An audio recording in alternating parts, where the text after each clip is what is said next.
You're listening to the ESO Network, your station for all things geek.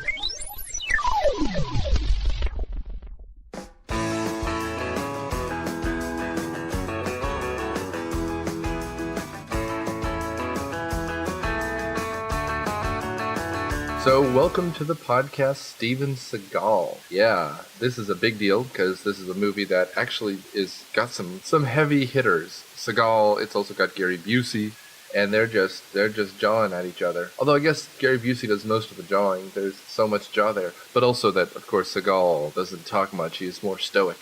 We have a Playboy Playmate playing herself, kinda, and well, if you haven't seen Under Siege, you should. It's a lot of fun. If you're listening to this when it comes out, that is June 7th. Today is the Guardians. I always want to say Guardians. It's the Masters of the Universe, as opposed to Guardians of the Galaxy, I guess. The show at the Plaza. And please come out and see us. I won't be on the show, but I'll be there to drink a beer with you guys afterwards. Rate and review us. iTunes, Google, Spotify. We're on Spotify now. It'd be great if we could get some feedback there. And then finally, the ESO Network finally has its Patreon up, and I believe I should soon be a part of it. We've submitted material. So thanks, guys. Thanks for supporting. Thanks.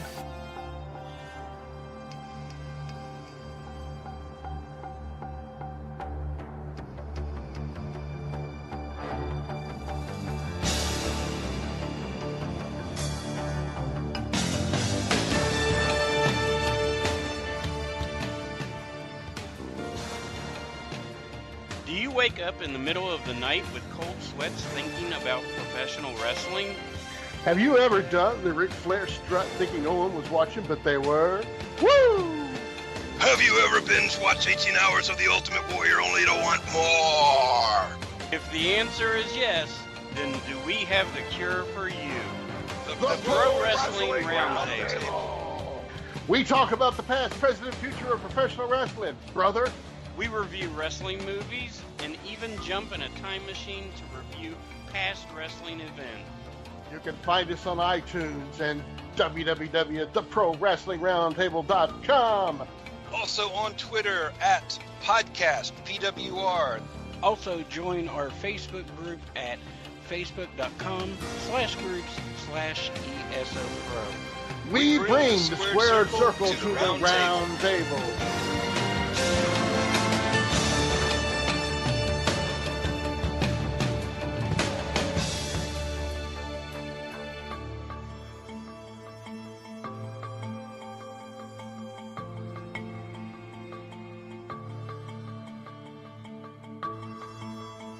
Welcome to Myopia Defending Childhood. This week we watched Under Siege, the pre-rape dungeon version of Steven Seagal. I am Nick Hoffman, host of Myopia Defending Childhood and editor of Cineprov.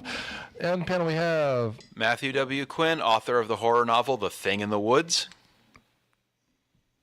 Hello, this is Daniel, and for $10 I'll jump out of a cake for you. No, you won't. I wouldn't. You'd have to pay me the $10. Wow, you've gotten cheap. You're a cheap date, Daniel. Oh my God. And get with me after this, Matt. We'll talk. And this is Mollie, and I'm here under duress. Under duress. So, Under Siege. How many of you have seen this before?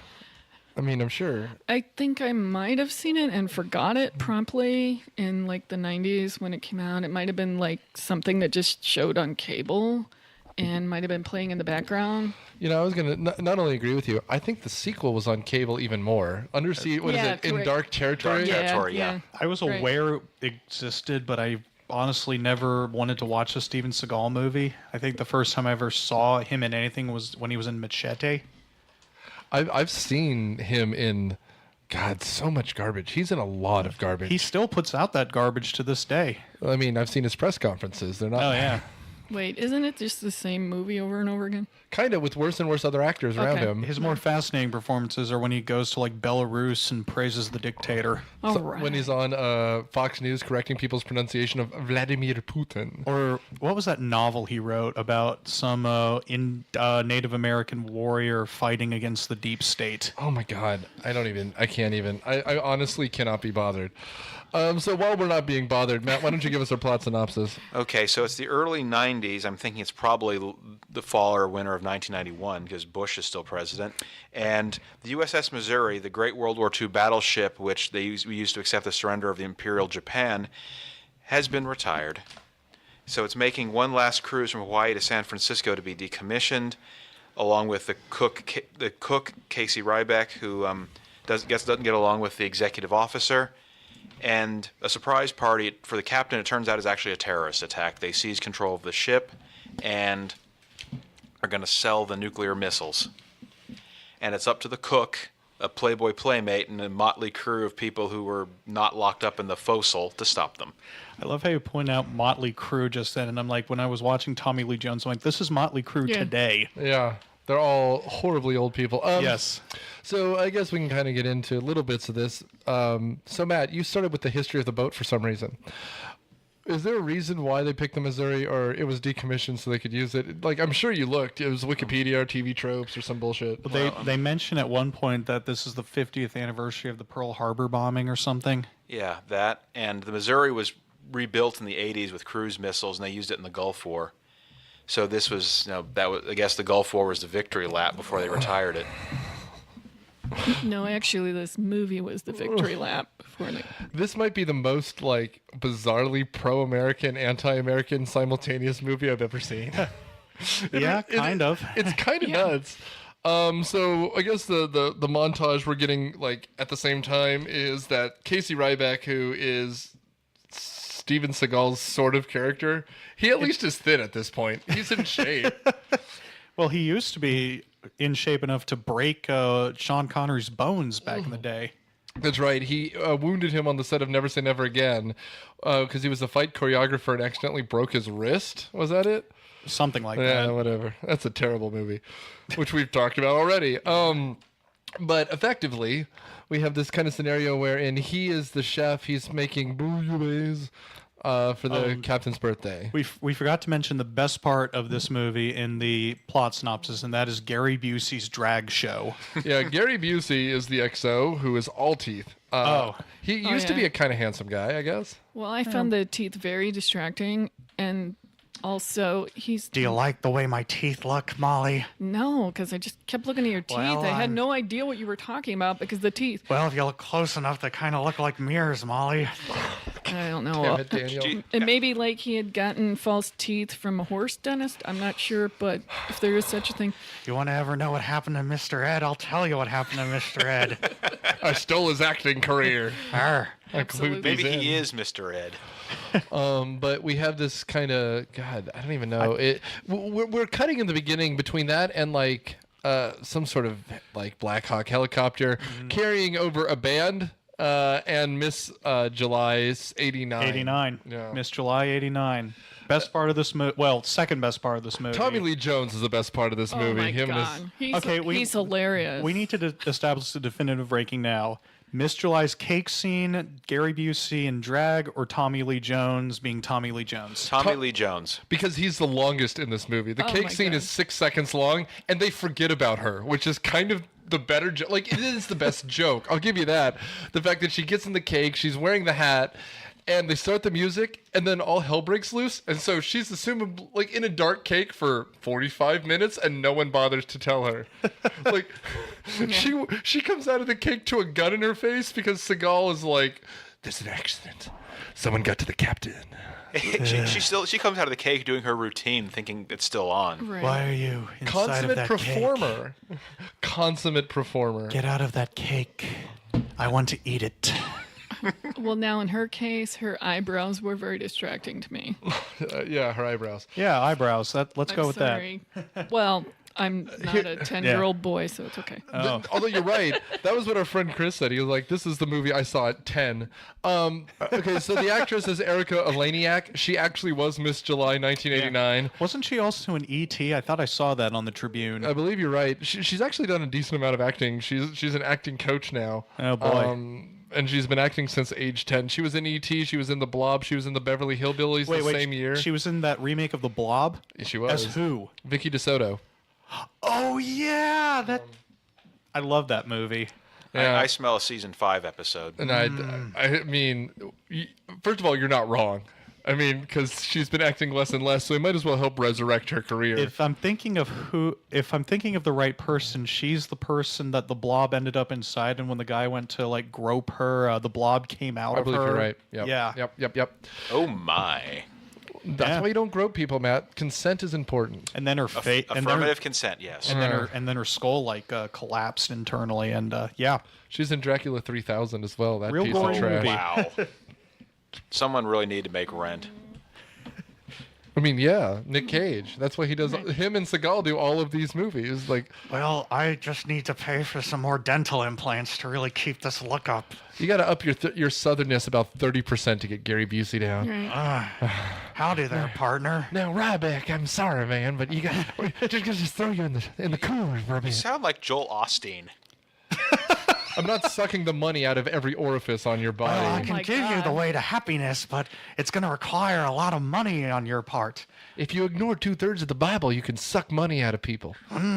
So, Tommy Lee Jones is on this airplane. He is washed out CIA, right? do they ever explain exactly? Well, they said he was like a military intelligence contractor at some point. He sounds like he was some sort of black ops type who went kind of crazy and so they tried to assassinate him. It didn't work. See, they never explained who he was, or at Right. least Or what he was.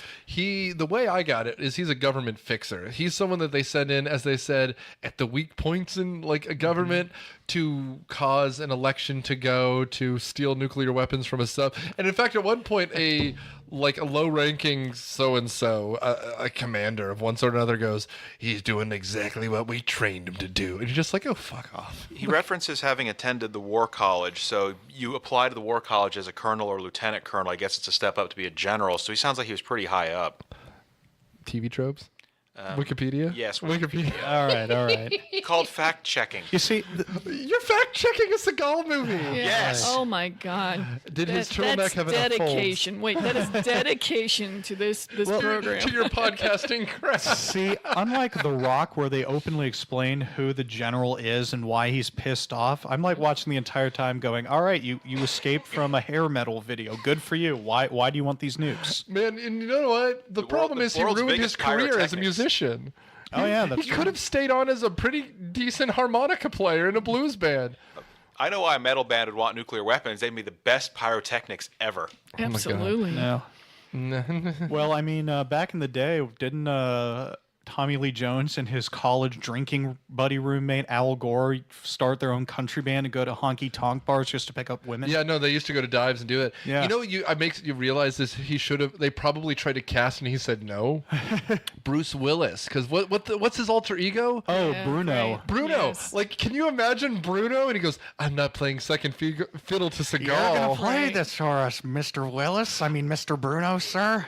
I'll tell you what. I had forgotten that what's his name? That Tommy Lee Jones really wasn't a big deal until the mid '90s. Well, he won an Oscar for The Fugitive, which was directed by the same guy that directed this. But like 3 years later, right? Like '94. Something like that, yeah. But I mean, like that's when he became a big deal because at this point, like he's like 90. He looks the same. Yeah, he frankly. does. Yeah, But he's not anyone at this point.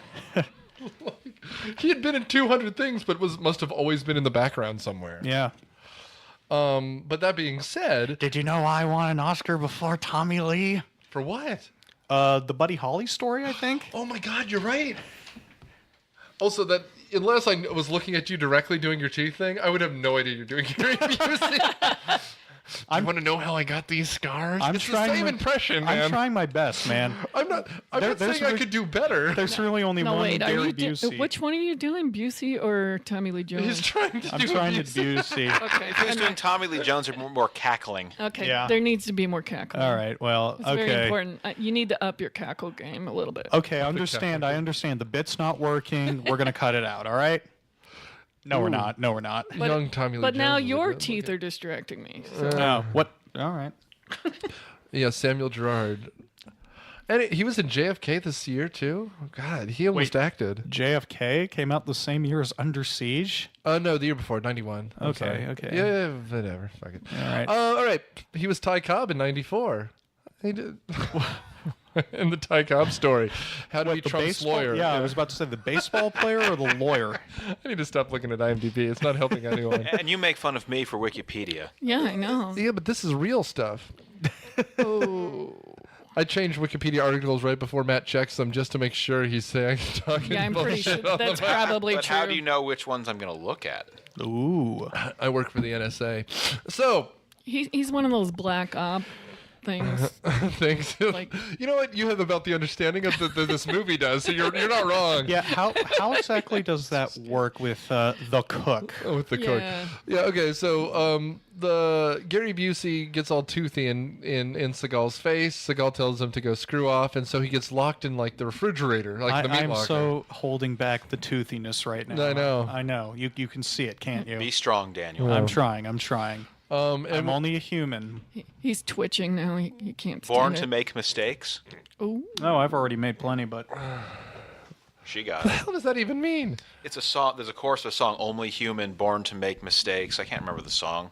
remember the other week 80s, when I you think. were referencing Foster the People? All you kids these days, your pumped up kicks. Yeah. Get off know. my lawn. Get off my lawn.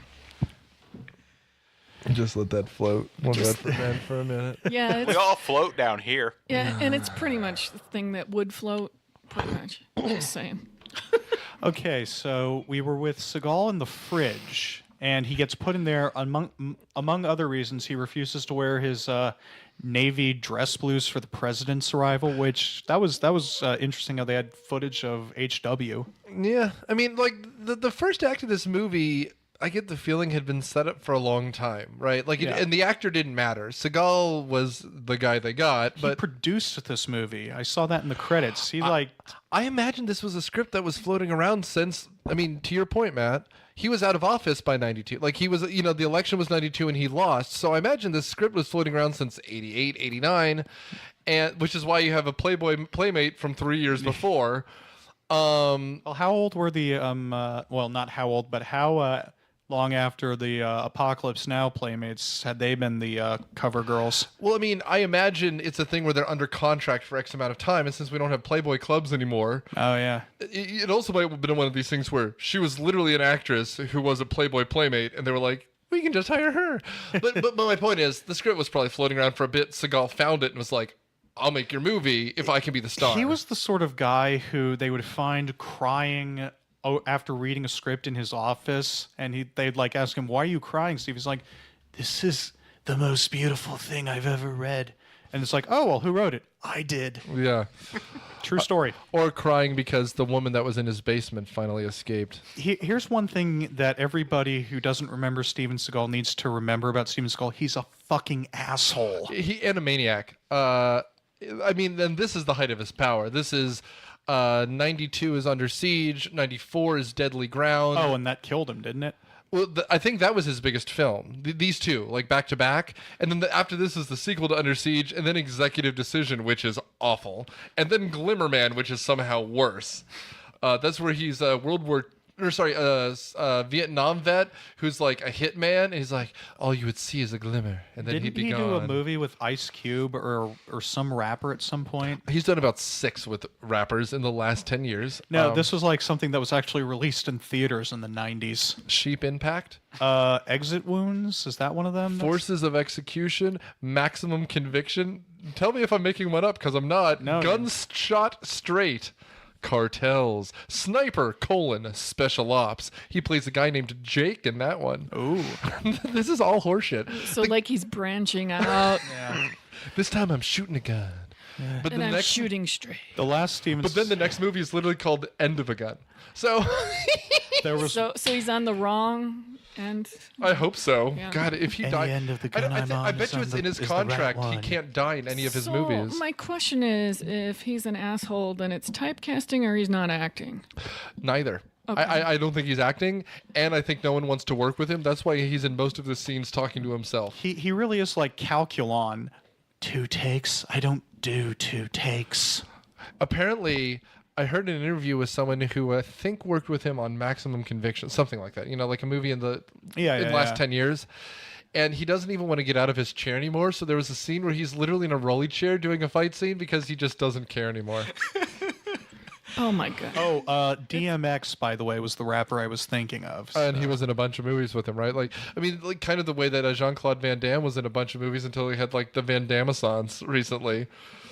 Oh, God bless Jean-Claude Van. This makes me just so much more nostalgic for Jean-Claude Van Damme because that guy's personality. It does. I mean, and frankly, I never liked Chuck Norris because he's not been in a good movie, A, and B, he's just kind of a right-wing producer's dream. Like, and it's not even that he's that conservative or whatever. He just straps a flag to him and punches people. Are all of his movies. But at least he knows what he is. Seagal thinks he's the greatest actor who's ever lived, and that's really a bother. Yeah, his delivery is really not very good. He seems like he's asleep a lot of the time, including the climactic fight with Strenix, where Strenix is talking about how he got screwed over by the government. He's like, yeah, we were all screwed over, but no, but that's justified apparently. And he's not passionate at all. He's just like, I actually think you had too much emotion in that prison. You know who actually I really missed in that scene? I was thinking of Air Force One, where Gary Oldman is literally shoving Harrison Ford's face into the panel. Like, because like that's visceral. Like Seagal's just like, I'm gonna beat you, and like Tommy Lee Jones is just everywhere. Like he's flying through the air. Yeah, from what I remember of Air Force One, Gary Oldman's character actually believed in what he was doing and believed in his culture and all that, and was very passionate about it, even if he was evil. Steven Seagal was just like, nah. Back when we could cast an Englishman as an Eastern European and just be kind of okay with it. I will say this, and I said this to Nick earlier. I liked everything about this movie except Steven Seagal. Yeah, he kills this movie for me. Who would you have cast? It's 92. I would have made it. I wouldn't have even cast a guy, because what you need really is the trapped everyman. I would have made the Miss July 1989 the protagonist. No. I like the dynamic of him and her not wanting to fight and having to fight. I would have done a Van Damme. He could be a French chef. What else do you need? Or even Chuck Norris. I saw the Missing in Action movies, which are from this time, maybe a little earlier, and I remember liking them. Those are earlier. Yeah, he's like 10 years older than Seagal. Now, I will give you, he acts harder, but by this point, he was already filming Walker, Texas Ranger. That's 93. Yeah. And plus, Chuck Norris has an ego that's the same size as Seagal's, so... Yeah, I mean, Chuck Norris is older than you think. He was acting in the 60s. Yeah. Well, the thing is... Ryback is basically the cook on the ship to round out his 20 years so he can get a pension, so an older actor isn't a problem. Oh, yeah. I mean, you're right there. And he can be funny. Sidekicks is pretty funny. Patrick Swayze. That's what I would have cast. Oh, that's an idea. Swayze's good, man. Yeah. That's a good pull. That would have really improved that. Oh, man. You shuffle it around, though. Yeah. You get Seagal as like a Bond-style henchman heavy. Just someone who doesn't speak a lot, just a beefy guy. Like Doomer or whatever his name is. Doomer? One of the thuggy guys who works for Stranix, his name is like Doomer or Poomer or something like that. We're going to go with Poomer because that name makes me laugh. Poomer? Yeah, the big guy. So Puma Man is on one hand. But I was just thinking, if you make Seagal that role and then you have Gary Busey as the cook, he's like, I'm crazy. You believe I'm that? crazy. Well, I liked Gary Busey because even before he's bad, like in the Navy, I think the Navy, a well-run ship, the captain is the good guy, the XO is the bad guy. So the fact he's always getting in everyone's space about their uniforms. Because he would be the heavy on that. Yeah. Oh, you could just tell he was enjoying himself. I mean, during that one scene where he shoots the captain, it's like, hey, Captain, I'm going to be your date tonight. It's like, I believe you truly do want to take that man out. I would buy him being a crazy nut job. It kind of is. I mean, he already is. When's the motorcycle accident? Is that 80s? This was before this, I think. Again, no more acting here. Just, being. What was that one movie You're not wrong. What was that one movie Gary Busey did where they had a scene in the afterlife? And he looked at it and he's like, no, that's all wrong. There aren't any mirrors in heaven. Take away all the mirrors. I know what you're talking about. I know the scene. I don't know the movie. I like where he says, he hates officers and he hates America. I laugh so hard. He's just like, he's acting through his crazy teeth the entire movie. He steals this show. I mean, and Tommy Lee Jones has to, what is that with that poor straight-faced old man having to be against crazier actors? It's the same thing when we saw him in Batman Forever and he's next to Jim Carrey, like dry humping the air. Well, he was the crazy actor in Natural Born Killers. Oh, he's so good at Natural Born Killers. He is. Oh, man. His head ends up on a pike. Gary Busey's Spoilers. also been around forever. Oh, please. That's a 30 years old movie. It's almost 30 now. but I haven't seen it. And neither have It's I. called Natural Born Killers. Are you expecting people how not dare to die? you, sir? You've given it away. Gary Busey's also really old. He was born in 44. Oh my god. Oh wow. He's a Beatle. Can I just say that his Amazon Echo commercial is one of the best commercials I've ever seen. Does he end up eating it? No, he just opening up goes. his teeth No, and he go, just says hello to random inanimate objects. He just looks down and goes, "Hello, pants." No, I will say, yes, I do know Hello, that. dentist. Hello, teeth. Hello, couch. I just imagine a Looney Hello, Tunes cartoon. floss. Hello, chew toy.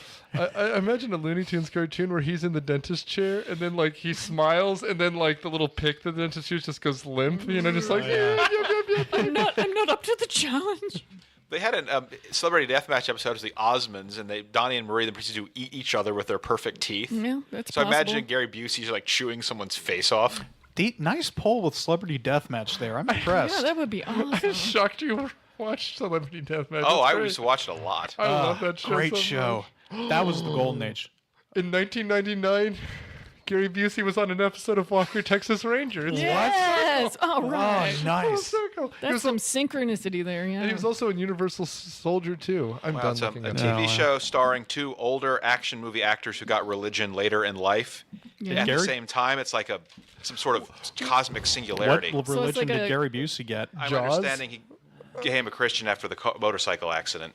Oh, okay. And Chuck Norris when he was older and So are people you stopped liking him. saying that's a come to Jesus So I'm saying episode they're on the that two show? very similar So you're saying actors. you need severe brain injury to come to Jesus? Is that what you're saying, or? So I'm saying these are two very similar people on the same show. It's like some sort of cosmic phenomenon. Are you saying it's like that mirror episode of Star Trek? Is Yeah, that really. basically what we're going and for which here? one's the evil Spock So you're again? saying I wanna a know. good motorcycle accident prevents you from joining Scientology? So Yeah, I like that idea. There That's are worse nice. things than death. Joining Scientology is one of them. Let's save them from Scientology. what? Please make sure to wear your motorcycle without a helmet. So what To be actually fair, his happens? teeth did some serious damage to the asphalt. It could Dang, I was just be. about to say that. I mean, one hell of a pothole going on there. So what actually is happening in this movie? I mean, there's Yeah, okay. they kidnap all the sailors because the band was an undercover terrorist group, and then the EXO was in on it, and then there's a bunch of nukes there, and so the Pentagon gets involved. And what happens? They realize that the cook is in the fridge, and they go to kill the guy that's guarding him. Yeah, and then the cook proceeds to. How did he get out again? They opened the refrigerator, the machine yeah, gun, and he that's was hiding in right. the air duct. Yeah. That is a 6.5 foot tall man. How did he fit up there? Very carefully. Oh boy. Well, he must have used some like oil or grease in that meat locker somehow. He used some Doris, do you got any grease? He rubbed himself down with He bacon rubbed grease. himself down with like bacon grease to slide up there. I don't know. There's some really heinous killings in that film as well. Very interesting ways. The to, I-beam. Yes, very interesting way to kill the bad guys. Very. I just remember a lot of gunfire, which I miss, and I've said this before, I miss squibs so much. Yeah, me and Tobolowsky. I mean, but here's the thing too. After this, you almost can ignore the rest of the movie. Oh, yeah, it's because just- it's Die Hard. It's literally Die Hard on a boat. Pretty much. Except for the cook. So it'd be like yippee-ki. No, Well, it's yippee-yi Die Hard. saute. It's yeah. Die Hard if John McClane knew what he was doing. Right. And I did hear what you said. I just choosing not to indulge it. Yippee saute, Mrs. Yeah. Yeah. Yippee-yi saute. I mean, but here's the thing about it. Just saying. You're right.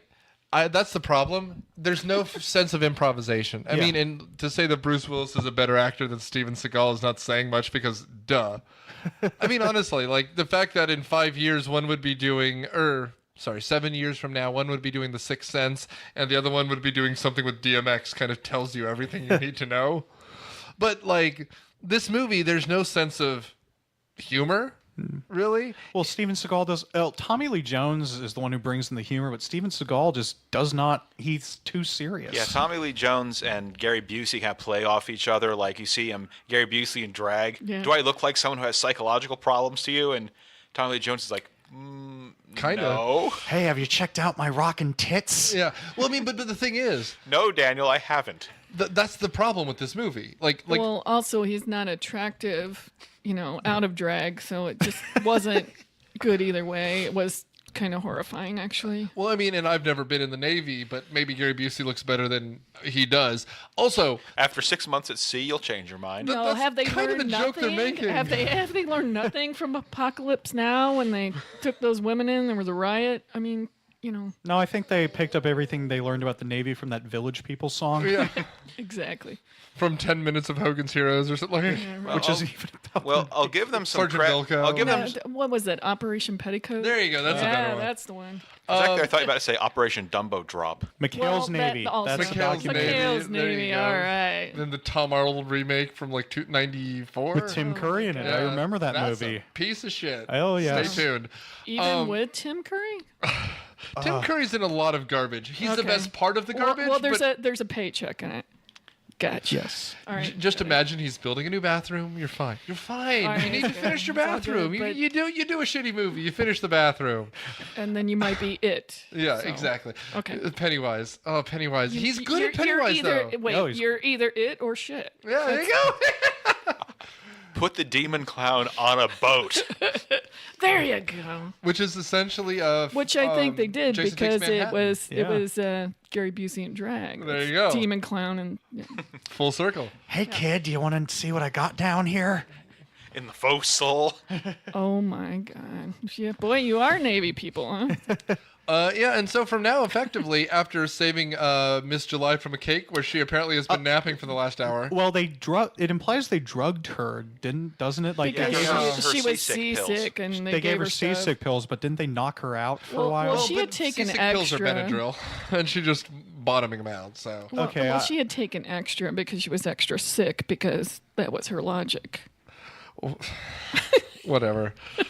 Effectively, she becomes his second in command. He doesn't get lines. This movie, you just want some teeth on the bottom of the screen. Say Gary Busey's coming in 5 more minutes. 'Cause Well, he could just be like a Pac-Man across the bottom. That would be more entertaining, you know, with the Eat teeth. the subtitles. Pac-Man with Gary Busey's face on it, eating the subtitles. It's still not too late to make that movie. Yeah, let's do that. But yeah, if he doesn't voice Pac-Man in the new Wreck-It Ralph, they're wrong. Absolutely. They're wrong. They've lost. Okay. Anyway. But he gives Miss July a gun, and she ends up in a full camo outfit. Which how they had one readily cut for her, Well, I don't know. Well, it makes sense. She's not trained. She's frankly terrified. Giving her a gun is probably not a good idea. So he makes her his gun mule for most of the movie. She yeah, just but carries things how around does for how her. does? Daniel, you're worried about the wrong fucking thing, buddy. I'm sorry. All my right, God. you're right. But I mean, like Matt's right. He deals with her the way you deal with her. She becomes. Actually, it reminded me of what's his name? Half Pint from Indiana Jones. Oh, Short Round. Short Round, yeah. Where he just is there to give an exclamation. Oh my God! If she had spoken in that faux Asian accent, for Mr. this Seagal, movie. Mr. Seagal. You call him Dr. Seagal. You called him Master of Disaster. No, No that's time just, for love, Casey Ryback. No time for right back. No, those are just the people in his harem that he has somewhere in China. No shit. He asks for the captain 200 times and finds the captain's dead, and then he gets really steamed. Well, as steamed as Steven Seagal can act. My clams are steaming. In the oven, because we didn't take them out of the oven. You did take my pies out of the Half oven. he's most pissed that his Oh my God. his pie Pies is are burning. Oh yeah, and it Why is catches it filling fire. with smoke in here? Okay. Because I told you my pie was Pies burning, out. dipshit. In a point of like logistics, those pies would not burn that quickly. I'm just saying. Keeps locked in Takes there like, for a while. well, would it be over an hour? Because pies take like an hour. To turn to charcoal? I'm not going to argue with you, Molly. Well- I mean, I'm saying. you should be complaining about everything the whole time. The bouillabaisse is going to be under seasoned. You better fix that. Well, that's why I spit sau- in it. That's why I spit in it, Mr. Seagal. And the sauce is going to separate. Because all that cocaine and asphalt combined are a nice spice. if I do any more cocaine, my gums are going to disappear. This is going to be delicious. It's going to be addictive. Your soap's going to be addictive. The food is so good, it's addictive. At this point, we kind of cut back to the plot, which is that they're rapidly decoding the missiles in order to launch them. They find the launch codes, and they're talking to Some who knows, people in the NORAD. Pentagon. They're literally talking to Dr. Dr. Strange. Evil. War Room from Doctor Dr. Strangelove. Evils, yeah. Well, I was thinking more Dr. Evil, but that's where I'm Well, at. here's the thing. It's supposed to be Dr. Strangelove. It looks like a bad Bond set. Okay, that's it what I really was does. thinking. It doesn't Real even look like the cheesy. UN. It looks like it looks like a lesser Bond movie. Yeah. A bunch of people with fake uniforms that don't even fit them properly are just yelling and flailing, Kinda and then like- someone like comes the- in and goes, "The president woke up from his nap," and you're just like, "Oh God." Everybody to the conference room. Uh-oh, the president woke up from his nap. There's going to be hell to pay. No. And you know what? You Somebody know what would've been check really Twitter. funny? Like, I wish they had gone full Black Dynamite here, and then George H.W., who was also CIA, comes and tries to take him out one by one, just has some garrote, and it's just Oh, my going God. Dana down. Carvey, get Dana Carvey in this movie to Yes, do that. as them. George W. Bush. It would have cost too much money, I'm pretty sure. Not gonna do it. Not gonna on do Wouldn't it. be I prudent. trust my friend Ryback. We work together in It wouldn't be Grenada. prudent. Wouldn't be prudent. At this juncture. Would not be prudent at this juncture. Would not star in this film. They wanted Bush, but they couldn't afford him. That's the problem. Except Probably for that could- one scene. Maybe that was news footage. It's news footage. Of course, it's free. It's in the National can use Archives, man. You can You use can a do it. portrait of the president to do everything. You saw Right. that one where Look, Trump if was Homer signing Simpson legislation. can defeat George H.W. Bush, then Tommy Lee Jones can defeat H.W. Anyway, from at this Oh. point, we have the Tomahawk missiles have been proven that they have the access codes, right? Well, they're decoding it as they're talking to the Pentagon, and the Pentagon's like, he doesn't have those codes, and Tommy Lee Jones just starts reading it off. Yeah, which is I do. good. I mean, Yeah, that's fine. That part of the movie is doing fine. Don't worry about the movie. It's fine without Seagal. I don't know The why I code said is that. 1, 2, 3, 4. I almost Like my luggage. I almost Absolutely. wish Everyone's luggage. fucking Spaceballs.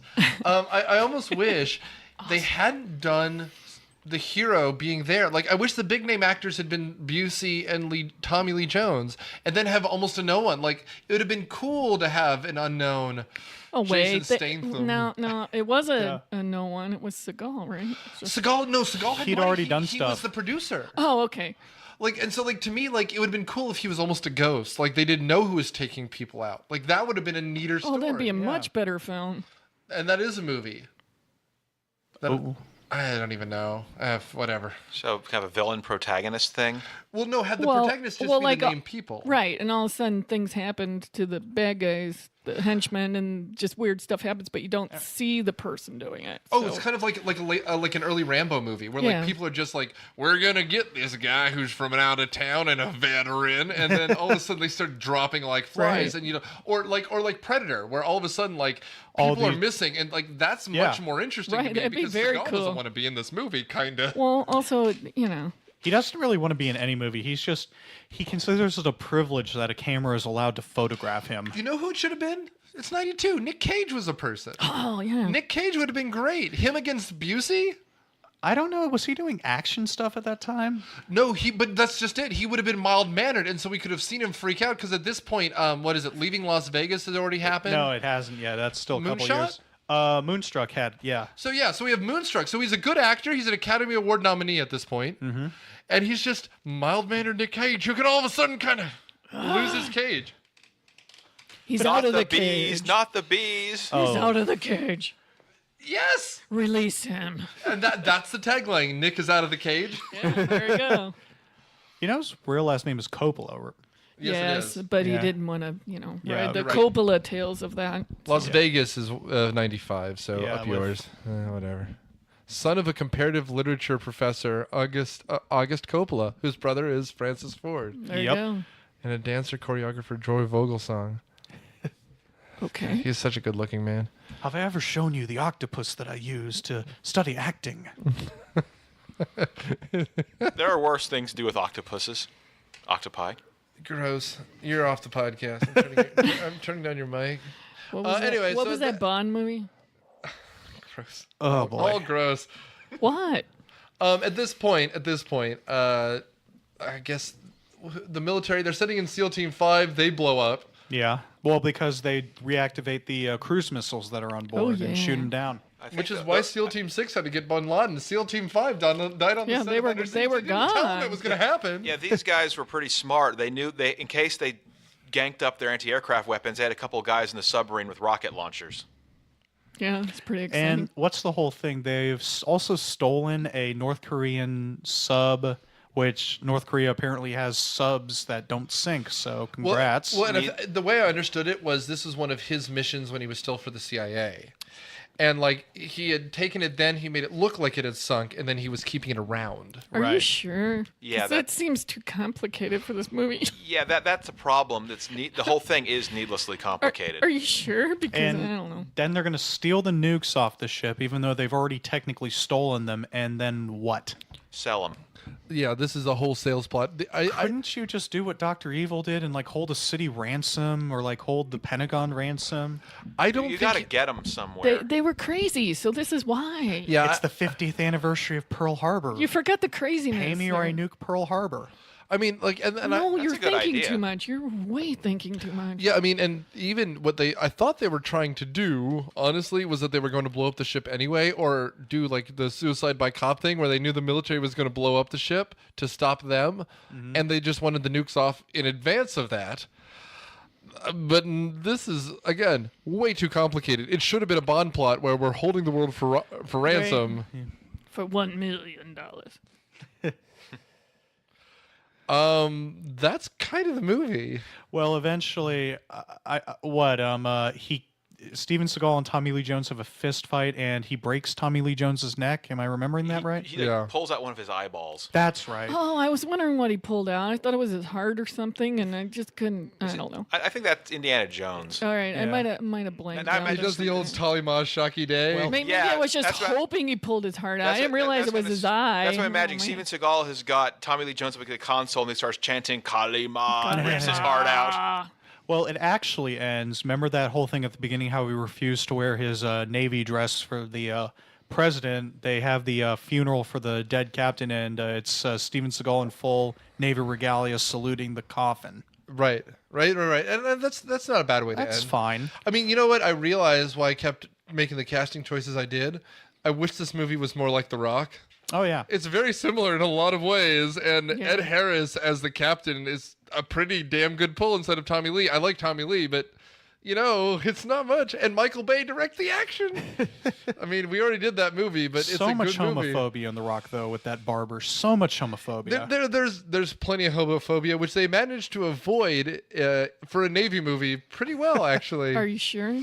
I'm trying to not think about it, honestly, Molly. I'm really trying not to think about it. No dames. Well, I'm trying to not to think of those eyebrows and the teeth. That's what I'm trying to block out. You got a problem with my teeth there? Maybe that's why I was distracted, because at the end when they're fighting and, you know. How does Gary Busey die again? He's on the submarine and they blow it up. That's right. Right. And using the Missouri's deck guns. That was kind of cool.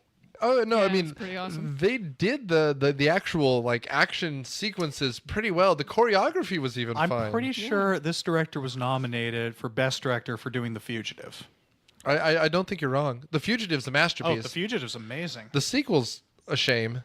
Oh, yeah, there was a sequel. I'd forgotten that. Something like U.S. Marshals. Yeah, U.S. Marshals. Are they looking for Wesley Snipes? Am I making that up? I've Something never like seen that, it. and it's like the Chinese government is involved somehow, and I consider it the equivalent of The Sting 2.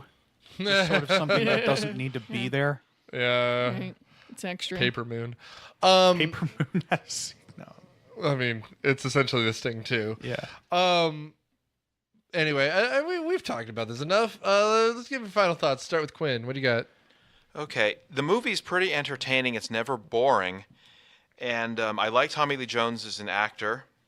And thing is, there's so much stuff that is just kind of nonsensical, and Steven Seagal can't act. And Watch it 1.5 times. Just once will be fine. You can rent it on Amazon for $3.99. I am a guy that loves shitty 80 and shitty 90s action movies. I actually do have a bunch of those old canon movies that came out. They're amazing. Yes, But the thing sir. about them is they struck that balance between being so serious it loops back into camp, and you could tell with this one that they were trying to make a good action movie, which in a lot of ways it kind of is. I mean, the action choreography's fine, the setting's fine, the villains are fine. It works. The only thing that doesn't work, again, is Steven Seagal, because he's just taking himself way too seriously. It's terrible. He's just one of the worst actors I've ever seen. So, I mean, if you can look past that, then you'll have fun. But if you can't, then you're in for a slog. Thank you, Daniel. Mollie. I did enjoy the action sequences were fine. Apart from my pettiness for appearances.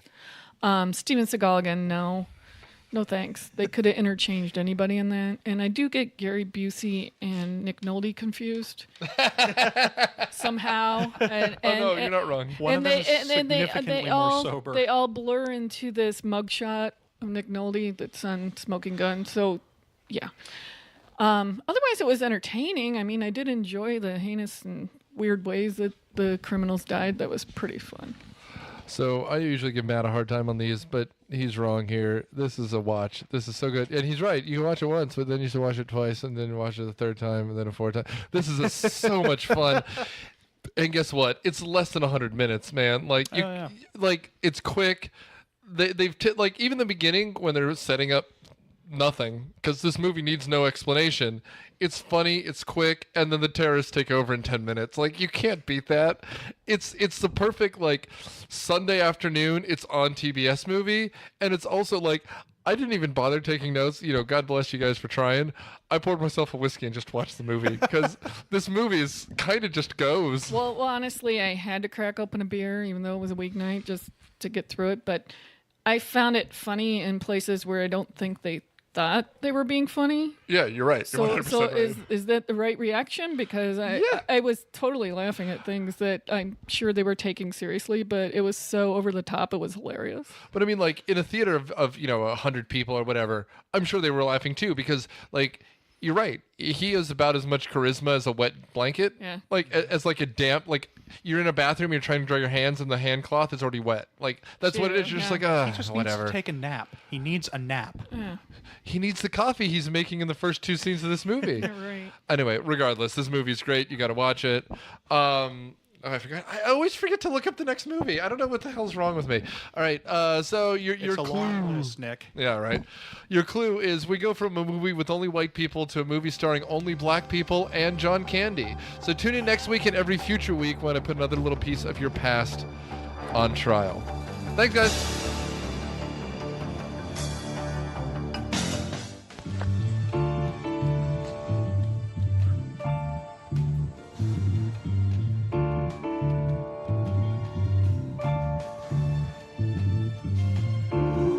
Do you enjoy entertainment? Have you wasted money or time not knowing what to expect? Well, look no further. The Chewed Gum Podcast is your answer. It's a plastic blast. We are the Gruesome Twosome and Seamus and Luke. We find the latest entertainment and give you our views and hopefully save you time and money. So come listen to the Gruesome Twosome and chew up recent entertainment. Who's listening to you, dummies? Bro.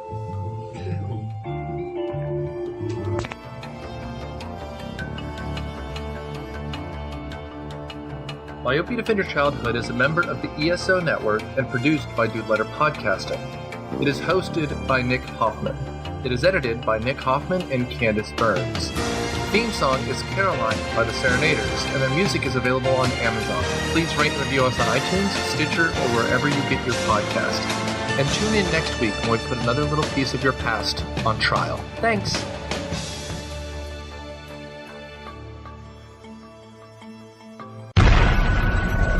This has been a broadcast of the ESO Network, your station for all things geek, classic, current, and beyond. Be part of the crew at ESONetwork.com.